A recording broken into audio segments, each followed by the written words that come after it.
Well, hello everybody, 'tis I, the striking Viking, coming to you from our little place in the country. And what has been happening at our little place in the country, you might very well ask.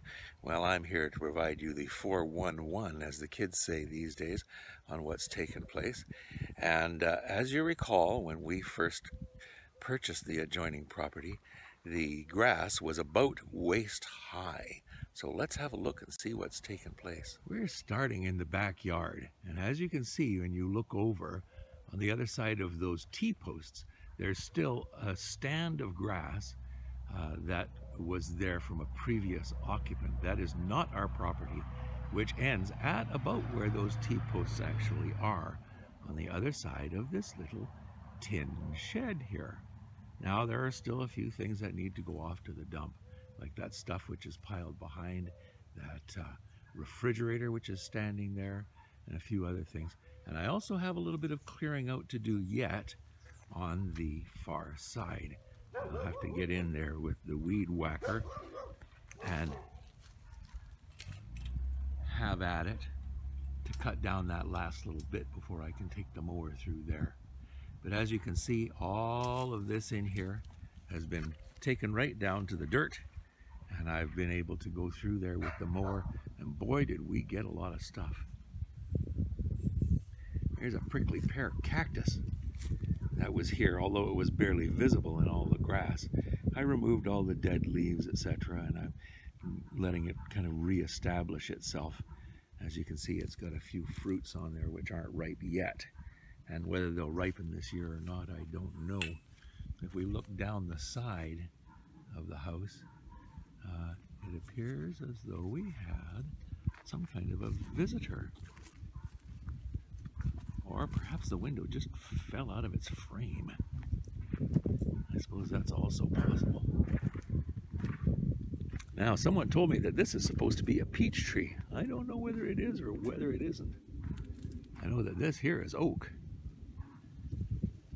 So what I did was I took the weed whacker and I went down the side of the house, all the way down the side and around the back. This tree, I found out, is a nectarine, which was really quite surprising. Of course, it's all overgrown and it needs to be cut back quite badly, which I'll undertake after it goes dormant for the year. But it was just covered with little golf ball sized nectarines. After I got the grass cut down and could actually see the tree. So now I have some piles. Here you can see one there. There's a pile here, pile of brush. There's another pile there, that's 3. And if I swing around this way, panning slowly, slowly, slowly, you can see 2 other piles that I have burned already. What I did was I ran a hose across from our place over here, and I lit it on fire and let it go, stood by with the hose and the rake in case it should try and get out of control. As you can see, there's a cyclone fence all the way around the property, which we're planning on having taken out. And there is the derelict house, which I believe the Trippin' Sister had shown you interior shots before. Boy, I'll tell you, what a mess. And the lady who brought who sold us the house said her aunt didn't do her no favors in leaving the house to her. So anyway, the yard has been cleared. We're having the people come in from the utility locating service. I can see where the water is right there, where it enters the house. And I can see where the power lines come in here. But they're going to do the locating, make sure that we don't hit anything if we dig. And so we've got a fellow that's said that he'll come in and do the tearing down and the digging for us.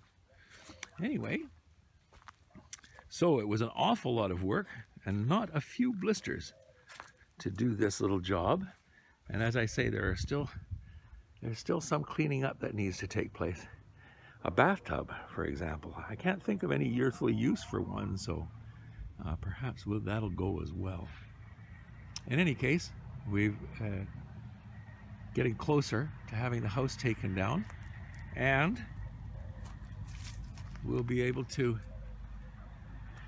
have the fence taken out, and then we'll have the property starting from that power pole there on the other side of the little tin shed over to that power pole there at the end of the block. And there is Grace reposing quietly in all her splendor. The next job, now that I've insulated the water hose and put the heat tape in for the winter, the next job is putting up some piers underneath the rig in strategic locations so that we can lift the jacks and let it sit on the piers, and then wrap the coach with Reflectix like we had done before. You have to go back a couple of years and look at our videos from back in the day at Happy Squirrel Acres to see the wrap that we put on with Reflectix. But that is pretty well all the news that's fit to print. So, sending you greetings from our little part of the country, hoping that you're having a great day. We'd like you to like, comment, and subscribe if you can, and hit that little notification bell, ding, to get notifications of our upcoming videos. And also, drop us a comment. We love your comments, and we like to reply to them. So share this video with your friends, family, and even people that you don't like. And we'll see you in our next episode.